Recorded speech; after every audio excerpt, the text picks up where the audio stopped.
They say money talks, but power whispers.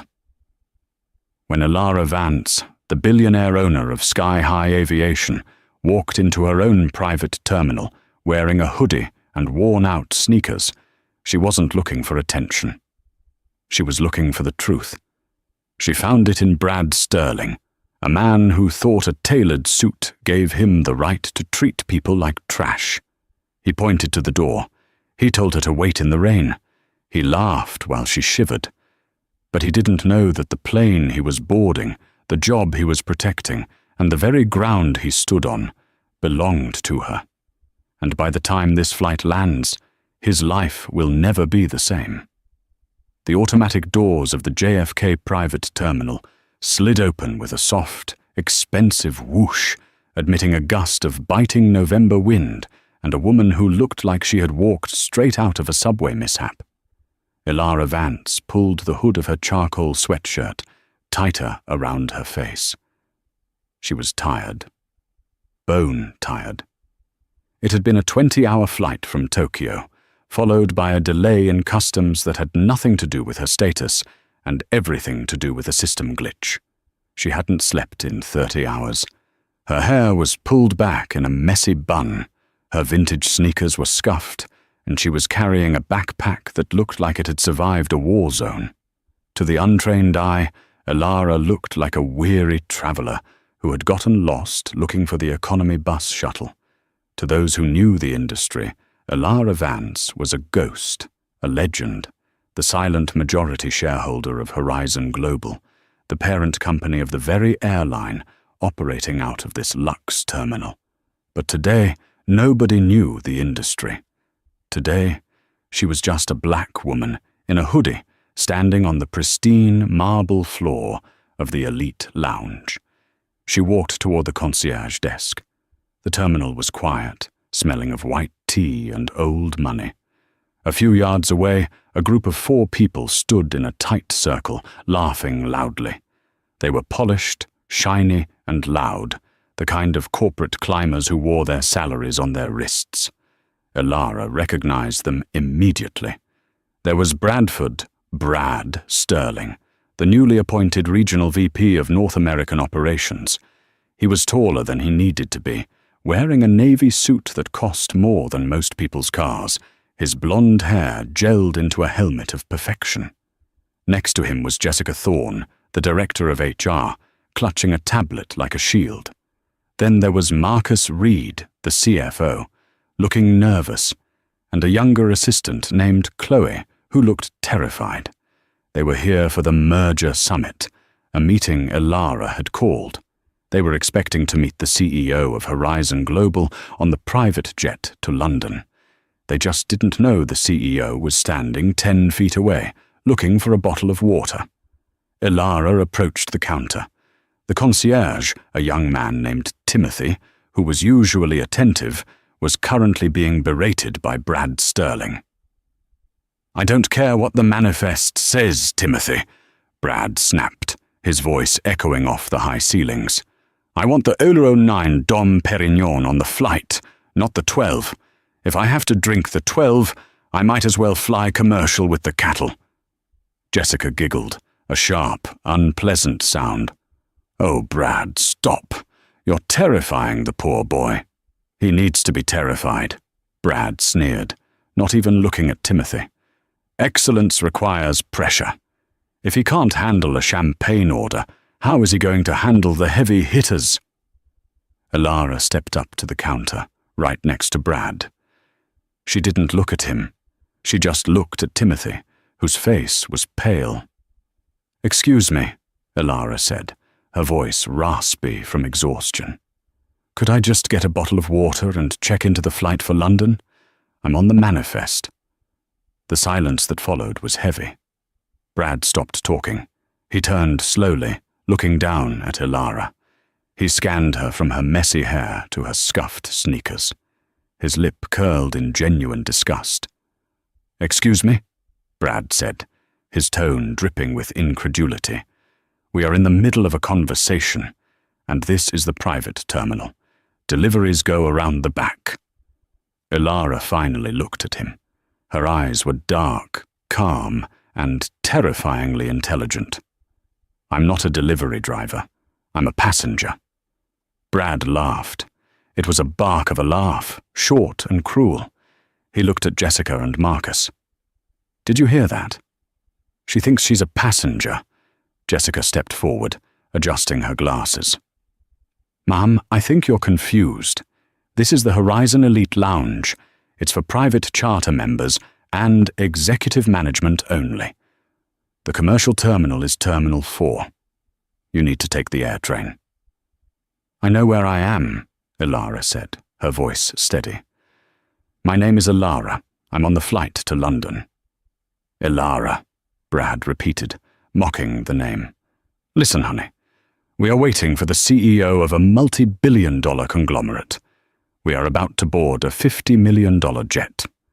We don't have time for whatever this scam is. Did you sneak past security?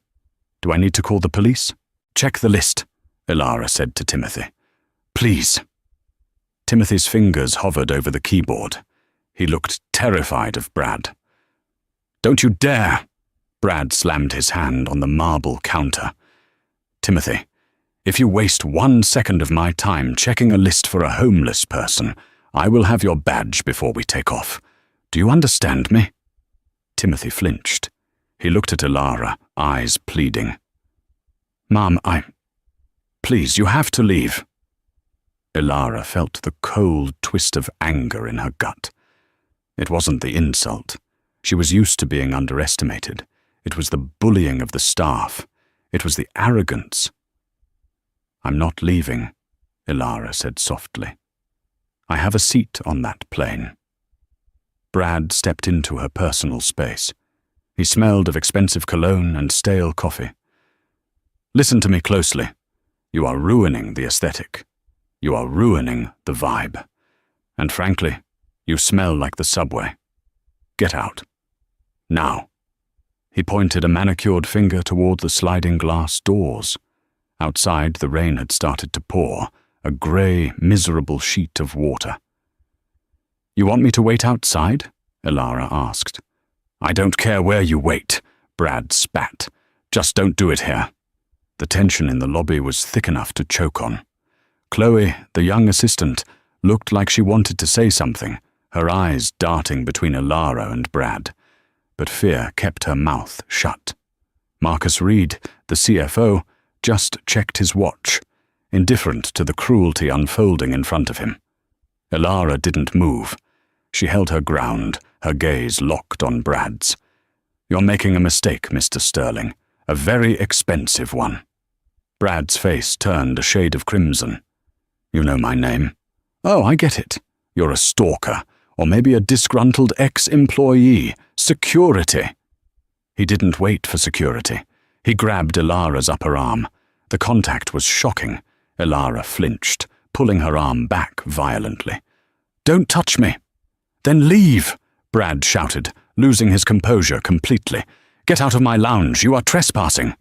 2 security guards, burly men in black suits, came jogging over from the perimeter. "Problem, Mr. Sterling?" one asked.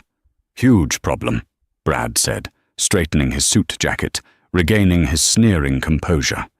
"This woman is harassing us. She claims she's on the executive flight. She's clearly disturbed.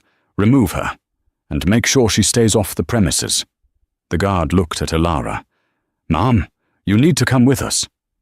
"I have identification," Ilara said, reaching for her backpack. "Don't let her reach for anything," Jessica shrieked. "She could have a weapon." The guards grabbed Ilara's arms. They weren't gentle. They marched her toward the doors. "Check the manifest," Ilara yelled back, her voice finally raising, cracking with the sheer injustice of it. "Just check the name Vance." "Vance?" Brad laughed as the doors opened. "The CEO's name is Vance. You think stealing her last name is going to get you a seat? You're pathetic." The guards shoved her out the sliding doors. The cold hit her like a physical blow. The wind was howling now, driving the rain sideways. Ilara stumbled, but caught her balance on a concrete pillar. The doors slid shut behind her, sealing in the warmth, the the light and the laughter of the management team. She stood there, shivering in her hoodie. The overhang provided little shelter. She watched through the glass as Brad high-fived Marcus. She saw Jessica rolling her eyes and miming a crazy person gesture. She saw Timothy, the concierge, keeping his head down, typing furiously, looking ashamed. Ilara reached into her pocket and pulled out her phone. It was wet, but functional. She dialed a number. "Yes, Ms. Vance?" The voice on the other end was crisp, efficient. It was David, her personal head of security and logistics, who was currently waiting on the plane. "David," Ilara said, her voice shaking from the cold, but mostly from a rage that was icy hot. "Are the cameras in the lounge recording?" "Yes, ma'am. High definition, audio and video. I'm watching the feed right now. I saw what happened. I'm on my way out to get you." "No," Ilara stopped him. "Stay on the plane. Do not come out here." "Ma'am, it's freezing. They just assaulted you." "I know," Ilara said. "And I want them to think they got away with it. If you come out here with an umbrella and a security detail, the game is up. They need to board that plane thinking they are the kings of the world." "What are your orders?" "I'm coming in through the service entrance, the catering loading dock. Get me a ramp agent vest. I'm going to board with the cleaning crew." You want to board as a cleaner?" "I want to see what they say when they think no one is listening," Ilara hissed. "I want to hear their pitch. I want to know exactly who is running my company into the ground. And David—" "Yes, Ms. Vance." "Make sure the pilot knows. Once we are in the air, the seatbelt sign stays on. Nobody leaves that cabin." "Understood. I'll meet you at the catering truck." Ilara hung up. She looked through the glass one last time. Brad was pouring himself a glass of whiskey from the bar, likely celebrating his victory over the homeless intruder. Ilara wiped the rain from her face. She smiled. It wasn't a nice smile. "Enjoy the drink, Brad," she whispered. "It's going to be your last one on the company dime." 30 minutes later, the rain had soaked through Ilara's sneakers, making a squishing sound with every step she took on the tarmac. She was wearing a neon yellow safety vest over her wet hoodie, carrying a trash bag and a spray bottle. She kept her head down. The Gulfstream G650 was a beautiful machine, sleek and silver, waiting like a predator on the wet runway. The stairs were down. Ilara walked up the service stairs at the rear of the plane, nodding to the flight attendant, Sarah, who had been briefed by David. Sarah's eyes widened when she saw the CEO of the company dripping wet and dressed like a ramp agent, but she remained professional. She handed Ilara a dry towel and whispered, "The galley is clear. They are boarding in 5 minutes." "Thank you, Sarah," Ilara whispered. "Where is David?" "Cockpit. He's monitoring." Ilara dried her face and hair as best she could, but she remained in the vest. She moved into the galley, a small area separated from the main cabin by a curtain. She could see everything, but unless they came looking for a refill, they wouldn't pay attention to her. She heard them before she saw them. "Unbelievable service," Brad's voice boomed as he ascended the main stairs. "I'm going to have a serious talk with corporate about the security at JFK. Letting riffraff like that into the lounge? It's a security risk." "It was scary," Jessica chimed in. She looked unstable. Drugs, probably. They settled into the plush cream-colored leather seats. The interior of the jet was pure luxury, mahogany trim, gold accents, soft ambient lighting. Ilara stood in the cramped galley, smelling the coffee brewing, listening to the leather creak as her employees made themselves comfortable. "Champagne, Mr. Sterling?" Sarah asked, stepping out with a tray. "It better be the 09, Brad warned. He took a glass, took a sip, and sighed. Finally, "Civilization." "So," Marcus asked, sounding anxious. The presentation for the CEO. Are we ready? Ms. Vance is difficult, from what I hear. She's rarely seen, very private, very exacting. Marcus, relax, Brad scoffed.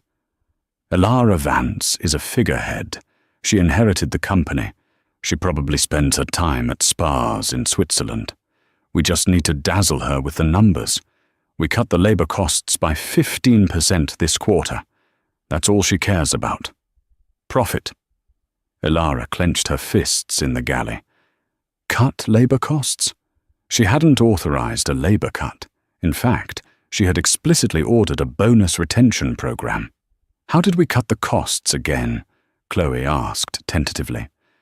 We reclassified the ground staff as independent contractors, Brad said proudly. Stripped their benefits, saved us millions. The unions are furious, but by the time they sue, I'll be promoted to global operations. Elara felt the blood rushing in her ears. Independent contractors? He was gutting her workforce. He was destroying the livelihoods of thousands of people, people like Timothy, just to pad his quarterly report. Is that legal? Chloe asked. It's a grey area, Jessica said, sipping her drink. But it works. And if the CEO asks, we just say it's a modernization of the workforce. She won't know the difference. She's probably never worked a day in her life. Elara looked at her own hands, rough from her start as a mechanic 20 years ago. She had built this company from a single cargo plane. She knew every bolt, every wire, and every labor law. Exactly, Brad said. We dazzle her, we get the sign-off, and then we party in London. I've already booked a table at the Shard. And speaking of weight, Brad laughed. Did you see the size of that woman in the lobby? If she was on the plane, we'd need extra fuel. The group erupted in laughter. Even Marcus chuckled weakly. The engines whined to life. The plane began to taxi. Elara picked up the coffee pot. It was time to start the service. Sarah, Elara whispered, go sit down. I'll handle the first round of nuts. Sarah looked worried. Ms. Vance, are you sure? I'm sure. Elara Vance, billionaire CEO, picked up a small porcelain bowl of warm cashews. She kept her head down, her hair falling over her face. She walked out into the cabin. The plane was accelerating now, pushing everyone back into their seats. Excuse me, Elara mumbled, offering the bowl to Brad. Brad didn't even look up from his iPad. He waved his hand dismissively. Not now. And get me a napkin. This glass is wet. He snapped his fingers. Elara stood there. She didn't move. I said, get me a napkin, Brad said, his voice rising. He finally looked up. He saw the neon vest. He saw the scuffed hoodie underneath. He saw the face he had kicked out into the rain not an hour ago. His eyes went wide. He blinked, thinking he was hallucinating. You! Brad gasped. How the hell did you get on this plane? The cabin went silent. Jessica dropped her magazine. Marcus turned pale. I asked you a question. Brad unbuckled his seatbelt, ignoring the illuminated sign. Stowaway! We have a stowaway! Pilot! Stop the plane! He lunged at Elara. Sit down, Mr. Sterling, Elara said. Her voice wasn't raspy anymore. It was the voice that had negotiated mergers with heads of state. It was steel. You crazy bitch! Brad snarled, face red. You snuck on with the catering? You are going to jail. I will personally see to it that you rot in a cell. I said, Elara looked him dead in the eye. Sit down. The PA system clicked on. It wasn't the pilot. It was David's voice from the cockpit. Ladies and gentlemen, this is your head of security speaking. Please remain seated. The person standing in the aisle is the only one authorized to stand. We are now climbing to 30,000 feet. It's going to be a long flight. Brad looked at the speaker, then back at Elara. Head of security? What is going on? Ilara slowly unzipped the neon vest. She took it off and dropped it on Brad's lap. Then she unzipped the wet hoodie. Underneath, she was wearing a simple black t-shirt. But on the chest, in small white embroidery, was the logo of Horizon Global. And underneath the logo, the words, E. Vance, Founder. She tossed the wet hoodie onto Jessica's lap. She smoothed her hair back, revealing her face, fully for the first time. "You wanted to discuss the labor cost cuts, Mr. Sterling?" Ilara asked, leaning against the beverage cart. "And the '09 Dom Perignon? And how I've never worked a day in my life." The color drained from Brad's face so fast, it looked like he had died. Miss Vance," he whispered. "That's right," Ilara smiled. "Welcome aboard my jet. I believe you ordered a napkin?" For 10 seconds, the only sound in the cabin of the Gulfstream G750 was the hum of the Rolls-Royce engines and the jagged breathing of Bradford Sterling. Brad was a man who prided himself on control. He controlled rooms, he controlled negotiations, and he controlled people. But looking at Ilara Vance, the woman he had just called a homeless intruder, standing comfortably in a t-shirt that marked her as the owner of the very air he was breathing, his control evaporated. It was replaced by a primal, suffocating terror. Brad started, his voice cracking. He cleared his throat, trying to summon the ghost of his arrogance. "Miss Vance, this is a surprise. A test? Was this a test?" He forced a smile. It was a ghastly thing, stretching across his pale face like a rictus of panic. "Because if it was, I have to say, your disguise was impeccable. We were just maintaining security protocols. You can never be too careful these days. Corporate espionage, you know." Ilara didn't answer immediately. She walked over to the seat directly opposite him, the one usually reserved for the highest-ranking dignitary. She sat down slowly, crossing her legs. She picked up the crystal glass of champagne Brad had ordered, looked at the bubbles rising, and then set it down on her own coaster. "Security protocols," Ilara repeated, her voice deceptively light. "Is that what you call telling a shareholder to wait in the rain? Is that what you call threatening a concierge's job for following the rules?" "I was under stress," Brad said quickly, his hands trembling slightly as he adjusted his cuffs. "The merger, the numbers. We're all under a lot of pressure to perform for you, Ms. Vance.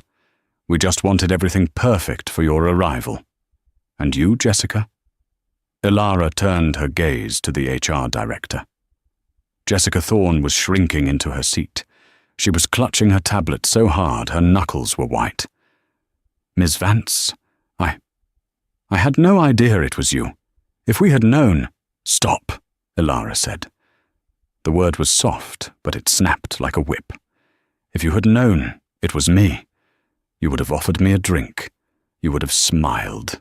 You would have kissed the ground I walked on. I don't care how you treat me when you know who I am. I care how you treat people when you think they are nobody." The plane hit a patch of turbulence. The cabin shook violently. Usually, Brad would have yelled at the pilot. Now he grabbed the armrests, looking like he was about to be sick. "We have an 8-hour flight to London," Ilara said, opening a folder she had pulled from her backpack, the same backpack they had mocked. "I suggest you get comfortable, because before we land, we are going to go through every single decision you've made in the last 6 months. And we're going to start with the modernization strategy you were just bragging about."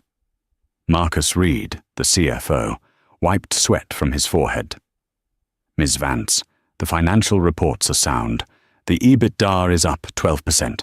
"I know the numbers, Marcus," Ilara said coldly. "I saw the report you sent to the board. It looks beautiful. Green arrows everywhere.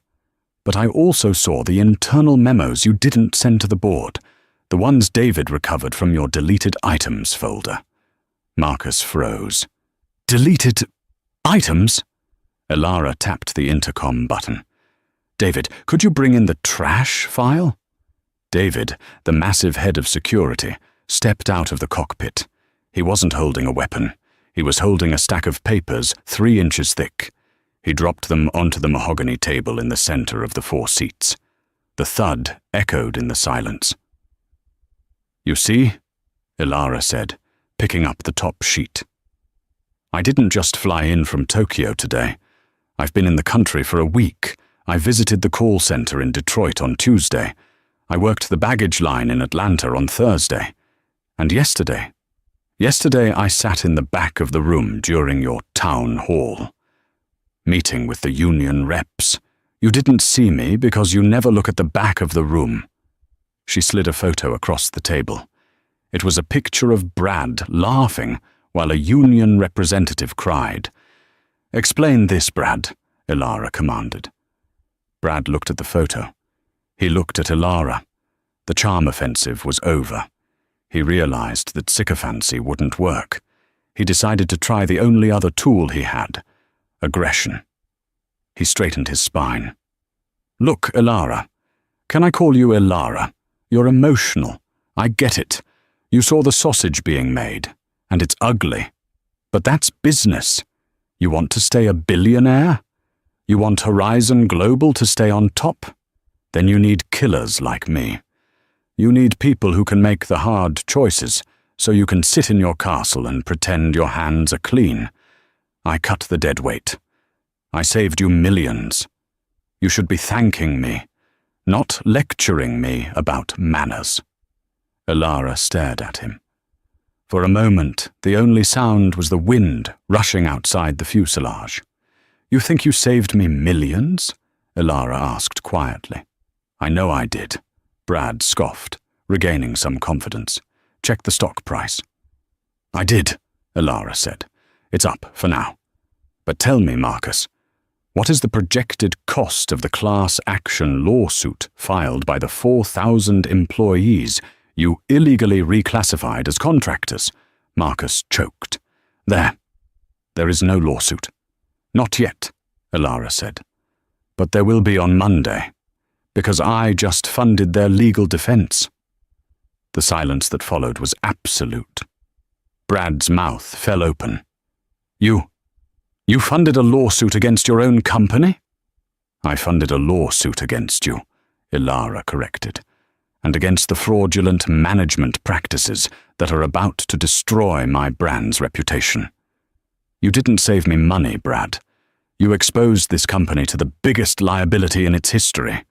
You traded long-term stability for a short-term bonus, and you did it by stepping on the necks of the people who actually make this airline run." She turned to Chloe, the young assistant who had remained silent and terrified in the corner seat.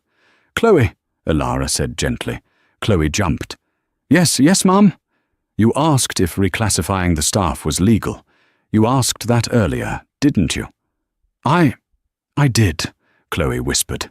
"Why?" "Because," Chloe stammered, glancing fearfully at Brad. "Because my dad is a baggage handler in Chicago. He lost his health insurance last month because of the change. He has diabetes. He's rationing his insulin." Brad rolled his eyes. "Oh, God. Here comes the sob story." Ilara slammed her hand on the table. The crystal glasses rattled. "Be quiet, Brad." She looked at Chloe. "Your father is rationing insulin because of a policy signed by the man sitting next to you. A man who demanded a $300 bottle of champagne because the $200 one wasn't good enough." Ilara stood up. The cabin felt too small for her anger. "This isn't turbulence," Ilara said, looking down at them. "This is a crash landing, and none of you are wearing seatbelts." Hours passed. The sky outside the windows turned from grey to pitch black as they crossed the Atlantic. The mood inside the cabin was funereal. Dinner had been served, lobster thermidor and filet mignon, but the plates sat untouched in front of the management team. Ilara, however, was eating a sandwich she had brought from a deli in Queens. "Let's talk about HR," Ilara said, wiping a crumb from her lip. She turned to Jessica. Jessica flinched. She had spent the last 2 hours trying to make herself invisible. "Miss Vance, I want to go on record saying I advised against Brad's aggressive tactics. I have emails. I've read your emails, Jessica," Ilara interrupted, specifically the thread regarding Project Slim Down. "You didn't advise against it. You suggested that we target employees over the age of 50 for performance reviews to force them into early retirement so we wouldn't have to pay their full severance packages. Is that correct?" Jessica's mouth opened and closed like a fish. That was purely hypothetical, a brainstorming exercise. Hypothetical? Ilara swiped her phone screen and cast an image onto the large cabin monitor. It was a termination letter. "This is Mrs. Higgins. She was the head of booking for 30 years. You fired her 3 weeks before her pension vested fully. You cited inability to adapt to new software. The software hadn't even been installed yet." Jessica turned pale. "It was a clerical error?" "It was malice," Ilara said. "And you, Marcus, the CFO." Marcus was shaking so badly his water glass was vibrating. "I just sign the checks, Miss Vance. I don't make policy." "No, you just hide the bodies," Ilara said. "You approved the budget for the executive retreat in Aspen last month, $200,000, for team building. Yet you denied a $5,000 request to fix the heating in the break room at JFK, the same break room where I saw staff wearing coats indoors yesterday." "We have to prioritize capital allocation," Marcus squeaked. "You prioritized your ski trip over the basic human needs of your workforce," Ilara said. "Do you know what that does to morale? Do you know why our on-time departure rate is dropping? It's not the planes, it's the people. They hate you. And because they hate you, they don't care if the plane is late. You are rotting this company from the head down." Brad, who had been drinking steadily since the confrontation began, let out a bitter laugh. "So what? Fire us. Go ahead. You think you can run this place without us? You think you know how to deal with the sharks on Wall Street? You need us." "That's the funny thing about arrogance, Brad," Ilara said, leaning forward. "You always assume you're the smartest person in the room, but you never checked who else was in the room." She pointed to the cockpit. "David isn't just security. David has a master's in forensic accounting. He's been auditing your department for 3 months. She pointed to Sarah, the flight attendant. "And Sarah, she's not just serving drinks. She's the Vice President of Customer Experience. She's been flying undercover on your routes to see how the service really is. She told me you snapped your fingers at her 3 times. She also told me you tried to expense a personal entertainment charge in Vegas to the company account." Brad's face went from red to grey. That's a lie." "And me?" Ilara pointed to herself. "I didn't inherit this company, Brad. My father started it with a crop duster, but I built it into a global empire. I know how to fix an engine. I know how to fly a plane, and I definitely know how to spot a con artist in a 3-piece suit." She pulled a document from the folder. It was thick, bound in leather. "This is the acquisition deal for the merger with British Airways, the one we are flying to London to sign." Brad's eyes lit up. "Exactly. The merger. You can't fire us now. If we don't show up, the deal collapses. The stock tanks.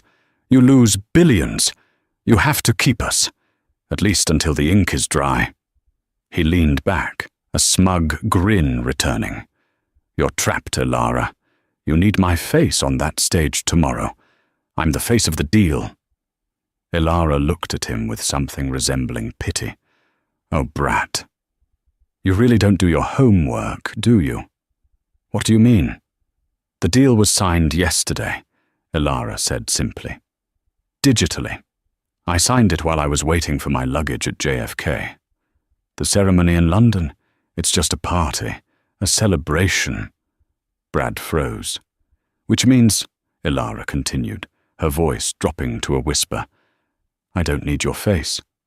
I don't need your voice. And I certainly don't need you. The realization hit the three executives like a physical blow. The leverage they thought they had, the crucial timing of the merger, was gone. They were 30,000 feet in the air, flying toward a foreign country with absolutely nothing to bargain with. So, Ilara said, closing the folder, now that we've established that you are useless to me, let's talk about your severance. Jessica perked up. Severance? Well, my contract states that if I'm terminated without cause, I get 18 months of salary and full stock vesting. Without cause, Ilara repeated. Keywords. But see, I'm not terminating you without cause. I'm terminating you for gross misconduct. You can't prove that, Brad shouted. I have video of you assaulting a shareholder. Me, in the terminal. Ilara ticked off on her fingers. I have audio of you using company funds for personal luxury. I have documentation of illegal labor practices, which constitutes fraud. And I have the testimony of your assistant, Chloe. Everyone looked at Chloe. Chloe, Ilara asked, did Brad instruct you to falsify the timestamp on the safety reports last month? Chloe looked at Brad, who was glaring at her with pure venom. Then she looked at Ilara, who was looking at her with patience. Yes, Chloe whispered. He did. He said it was just paperwork, and that nobody reads it anyway. Liar! Brad screamed. You ungrateful little rat! I hired you. And I'm firing you, Ilara said. Sit down, Brad. We are beginning our descent. The landing into London. Heathrow was smooth, but the mood inside the jet was turbulent. As the plane taxied to the private hangar, flashing blue lights could be seen reflecting off the wet tarmac. Police? Marcus whispered, peering out the window. Why are there police? Customs can be tricky, Ilara said casually, buckling her seatbelt, especially when you're transporting criminals. The plane came to a halt, the stairs lowered. Leave your bags, Ilara ordered, as the executive stood up. My laptop is in there, Jessica protested. That's company property, Ilara said. Leave the phones, the tablets, and the laptops. You can keep your personal wallets. Actually, Brad, give me the company credit card. Brad hesitated. David, the large security guard, stepped forward. Brad quickly fished the black titanium card out of his wallet and handed it over. Get out, Ilara said. They walked down the stairs into the cold London mist. Waiting at the bottom were not chauffeurs with name placards, but 2 officers from Scotland Yard and a representative from the US Embassy. Mr. Bradford Sterling, the British officer asked. Yes, Brad said, his voice trembling. We have been informed that your work visa has been revoked by the sponsoring company, Horizon Global. As of this moment, you are attempting to enter the United Kingdom without valid documentation. What? Brad spun around to look at Ilara, who was standing at the top of the stairs, looking down like a queen on her throne. You revoked my visa? I'm an American citizen. You're on British soil now, Brad, Ilara called down. And since you are no longer employed by Horizon, you have no business here.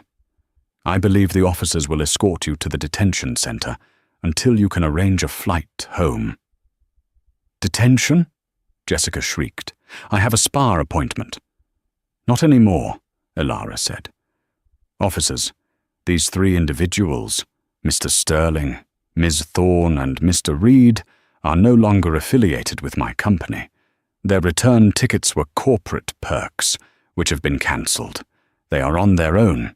You can't leave us here, Marcus cried, looking at the police car. I have no cash. You took my cards. I took the company cards, Ilara corrected. I'm sure a financial wizard like you has some personal savings. A coach ticket back to New York is about $600. If you hurry, you might catch the red-eye." The officers moved in. "Right then. Come along. Let's not make a scene." Brad tried to lunge back toward the stairs, his face purple with rage. "You will pay for this, Vance. I know where the bodies are buried. I'll sue you. I'll destroy you." "You tried to destroy me when you thought I was a nobody," Ilara shouted back, her voice echoing across the tarmac. "You told me to wait outside. Well, look where you are now, Brad. You're outside, and the door is locked." David pressed a button, and the stairs to the private jet began to retract. Brad, Jessica, and Marcus were corralled into the back of the police van. The last thing Ilara saw was Brad's face, pressed against the wire mesh of the van window, screaming silent obscenities as the rain began to fall, just like it had back in New York. Ilara turned back to the cabin. Chloe was standing there, shaking. Am I going with them?" Chloe asked, tears streaming down her face. Ilara softened. She walked over and put a hand on Chloe's shoulder. "No, Chloe, you're not going with them. You told the truth. That takes courage." "I don't have a job, though, do I?" Chloe sniffled. "I was his assistant." "You don't have a job as his assistant," Ilara agreed. "But I have an opening for a junior operations manager. The pay is better, and the boss isn't a psychopath. Interested?" Chloe's eyes went wide. "Me? But I don't have the experience." "You know where the bodies are buried," Ilara smiled. "That's experience enough. And Chloe?" "Yes. When we get back to New York, tell your dad the insulin is covered. We're reinstating the full health benefits package effective immediately, including retroactive coverage." Chloe burst into tears and hugged Ilara. For the first time in a long time, Ilara felt the tension in her shoulders release. The rain at London Heathrow was not the romantic drizzle shown in movies. It was a cold, industrial grey wash that smelled of jet fuel and misery. Standing on the curbside of Terminal 3, the commercial terminal, Bradford Sterling looked like a man who had been hollowed out. Only 2 hours ago, he had been drinking vintage champagne in a leather recliner. Now, he was shivering in his suit jacket, which was rapidly soaking through. His company credit cards were gone. His phone, which was company property, had been confiscated by Ilara before he left the jet. He had his wallet, his passport, and a debit card linked to a personal checking account that he rarely checked because he lived almost entirely on expenses. Beside him, Jessica Thorne was frantically tapping on her own personal phone, her mascara running in dark streaks down her cheeks. Marcus Reed was pacing in a tight circle, hyperventilating. "This can't be legal," Brad muttered, mostly to himself. "She can't just dump us here. It's kidnapping. It's abandonment." "It's fired, Brad!" Jessica snapped, turning on him. The alliance was fracturing in real time. "We are fired. And because you insisted on the corporate account-only policy for the trip, I don't even have my return ticket booked." "Shut up, Jessica," Brad hissed. "I'll fix this. I have friends in London. I'll call Harrison at British Airways. He owes me a favor." Brad walked a few feet away, finding a spot under a concrete overhang where the noise of the buses wasn't deafening. He pulled out his personal phone, an older model he kept for emergencies, and dialed. It rang once, twice, then a click. "Harrison, buddy." Brad forced a laugh, trying to sound casual. "Look, minor hiccup. I'm at Heathrow. Had a disagreement with the new ownership. Need a lift back to JFK. First class, obviously. Put it on my tab." There was a long silence on the other end. Then Harrison's voice came through, cold as the London rain. "Brad, I just got an email from your legal department. It was a do not do business alert. It went to every major carrier in the alliance. It says you're under investigation for corporate embezzlement. Brad's stomach dropped. That's a misunderstanding. Harrison, come on. We played golf at St. Andrews. Delete my number, Brad, Harrison said. If I'm seen helping you, I'm next. The line went dead. Brad stared at the phone. He turned back to Jessica and Marcus. Well? Marcus asked, his teeth chattering. Is the jet coming? Brad swallowed the bile rising in his throat. We're flying commercial. Getting a last-minute, one-way ticket from London to New York on a Friday evening is expensive. Getting 3 of them is exorbitant. And since Brad's gold status had been revoked instantly by Alara's team, they were not priority passengers. They were nobody. They ended up on Air Atlantic Budget, a subsidiary carrier known for tight legroom and no complimentary snacks. The total cost drained almost the entire balance of Brad's personal checking account. Row 44, the gate agent said without looking up. Boarding Group Z. The walk to the back of the plane was a gauntlet. As they shuffled down the narrow aisle, Brad felt the eyes of the other passengers. He was wearing a $5,000 suit, yet he was dragging a plastic duty-free bag because he had no luggage. He looked like a fallen king, and the passengers, tired, cramped, and irritable, seemed to sense his desperation. They reached row 44. It was the last row, right against the rear lavatories. The seats did not recline. I can't sit here, Jessica whispered, looking at the middle seat. I get claustrophobia. Sit down, a flight attendant snapped. She was a woman in her 50s, with tired eyes, exactly the demographic Jessica had tried to fire the week before. We need to close the doors. Brad took the window seat. Marcus took the aisle. Jessica was squeezed in the middle.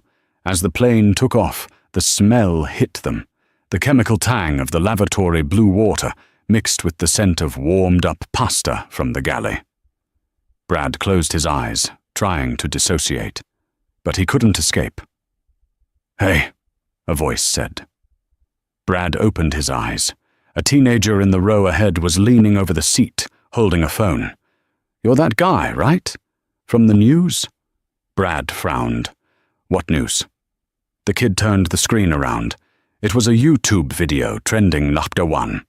The title, CEO Goes Undercover, Fires Entire Team Mid-Air.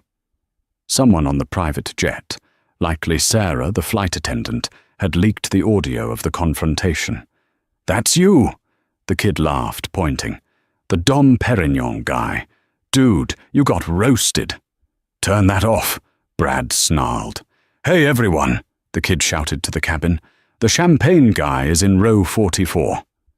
Laughter rippled through the back of the plane. Phones were raised. Flashes went off. Brad Sterling, the man who prided himself on exclusivity, was now the main attraction in a flying zoo. He pulled his suit jacket over his head and didn't move for 7 hours. They landed at JFK Terminal 4, the common terminal, at 11:12 p.m. They were exhausted, hungry, and humiliated. But the nightmare wasn't over. As they exited customs, dragging their feet, they saw 2 people waiting for them. It wasn't family. It was a woman in a sharp grey suit, holding a briefcase, flanked by a man who looked like a linebacker. Brad recognized the woman immediately. It was Regina Holt, the vicious head of external counsel for Horizon Global. She was known in the industry as the Shark. Mr. Sterling, Regina said pleasantly, stepping into his path. Ms. Thorne, Mr. Reed. Regina, Brad said, straightening his crumpled tie. Thank God. Look, we need to talk to the board. Ilara Vance has gone rogue. She's unstable. Regina didn't blink. She simply handed him a thick envelope. She handed identical ones to Jessica and Marcus. What is this? Formal notice of termination for cause, Regina said, and a civil lawsuit for breach of fiduciary duty. Brad ripped the envelope open. His eyes scanned the legal jargon until they hit the numbers at the bottom. $2 million, Brad shrieked. You're suing me for $2 million. We're suing you for the recovery of the unauthorized consulting fees you paid to your brother's shell company, Regina said calmly. We have the bank records, Brad. David found them. Brad went pale. He thought he had buried that deep. Also, Regina continued, there is the matter of the clawback clause in your contract. The what? Page 45, Section C. In the event of termination for gross misconduct, the employee must repay all signing bonuses, relocation fees, and educational stipends granted in the last 5 years. That totals $452,000, payable immediately. I don't have that kind of money, Liquid, Brad shouted. I spent it. I have a mortgage in the Hamptons. I have a lease on a Porsche. Not anymore, Regina said. She signaled the man next to her. He stepped forward and handed Brad a set of keys. We've already contacted the leasing agency. They are repossessing the vehicle from the airport parking lot as we speak. You'll need to take a cab. Regina turned to Jessica. Miss Thorne, your situation is slightly different. Jessica looked hopeful. Is it? Yes. Since you authorized the illegal age discrimination firings, you are personally named in the class action lawsuit alongside the company. We are cutting you loose to be sued individually. You'll need your own lawyer. Good luck finding one who will take the case. Regina checked her watch. Well, that concludes our business. You are banned from all Horizon properties. If you step foot in the HQ, you will be arrested for trespassing. She turned on her heel and walked away, the click-clack of her heels sounding like gunshots on the tile floor. Brad stood there, holding the lawsuit. He looked at the exit doors. It was raining in New York, too. 3 days later, the sun finally broke through the clouds over JFK. Ilara Vance walked into the private terminal. This time, she wasn't wearing a hoodie. She was wearing a tailored cream pantsuit that commanded authority. But she wore it with her favorite sneakers. The atmosphere in the lounge was transformed. The stiffness was gone. Staff members were actually smiling. The music was softer. She walked up to the concierge desk. Timothy was there, wearing a new blazer, looking sharp but nervous. He was currently on the phone. Yes, Mr. Henderson, I understand the flight is delayed, but we've arranged a private room for you with a shower and a hot meal while you wait. No charge. It's on us. Timothy hung up and exhaled. He looked up and saw Ilara. He scrambled to stand up. Ms. Vance! Relax, Timothy. Ilara smiled, leaning on the marble counter. How's the new job treating you? It's a lot, ma'am. Director of Guest Experience. I'm still trying to figure out the budget. You'll figure it out, Ilara said. I trust your gut. You know people. She looked around the lobby. I heard a rumor. Timothy winced. About the old management team. Yes. Well, Timothy lowered his voice. Word is that Brad Sterling tried to get a meeting with Delta. They wouldn't even let him in the building. He's listed as toxic on the HR shared database. And the others? Jessica moved back in with her parents in Ohio. Marcus is apparently trying to cooperate with the SEC to reduce his fine. Ilara nodded. It was a clean sweep. I have something for you, Ilara said. She reached into her bag and pulled out a small velvet box. Timothy opened it. Inside was a lapel pin. It was the gold wings of Horizon Global, but with a small diamond in the center. That pin is usually reserved for captains with 20 years of service, Timothy whispered. It's for leaders, Ilara corrected. You stood up for a homeless woman when your boss told you to kick her out. You risked your job to do the right thing. That's the only kind of leadership I care about. Timothy teared up. Thank you, Miss Vance. Ilara, she corrected. Call me Ilara. She turned to leave but stopped. Oh, and Timothy. One more thing. Yes?